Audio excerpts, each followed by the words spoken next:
Ayan guys, meron tayong giant chicken. Ayan. Galing sa product in France. Ayan, product in France guys. Ayan. Ayan. Tapos, ayan, deliver yan ha. Putin natin. Diba ang laki? Sana all. Ayan po. May tali siya. Hindi na kailangan ang tawag doon, ugasan. Kasi may tali na siya eh. Nakatali na, ready to roast. Hindi na ito isa lang.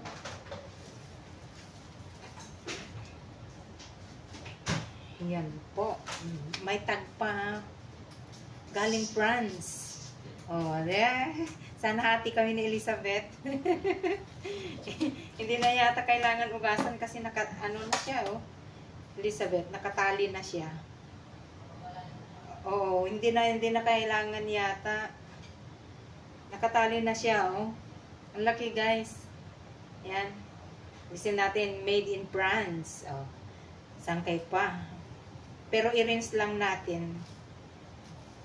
Ayan. Naka-seal siya. Made in France. Ayan, pagkain ng amo namin to guys, hindi para sa amin. Kailangan linisin. Pero nakatali na siya, ready to put in the oven. Laki oh. Tapos, i-kuha natin, i-rinse lang natin. Ayan, oh. Alisin natin yung balahibo niya. Ang ganda ng pagkatali niya, guys. Ayan. Ang tali. Tapos, dito, sa puwet. Ayan, oh. Expert yung Ayan. May mga some feather. Kailangan natin linisin. Ayan. Rinse natin. Talaga, oh. Ang ganda ng niya. Pagkatali.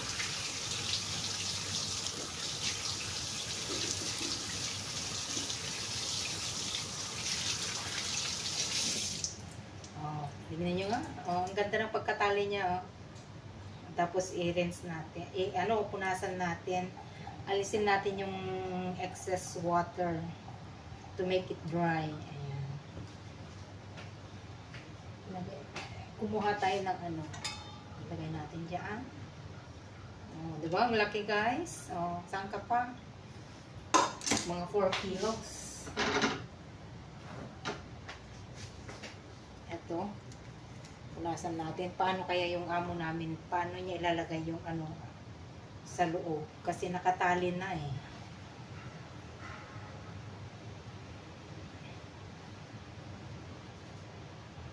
Ayan. Ayan, ready na. Malinis na to guys. Ready for the big oven. Ayan, laki. Oh, yan po. Okay, thank you so much guys for watching. Don't forget to like, share, and subscribe. Thank you.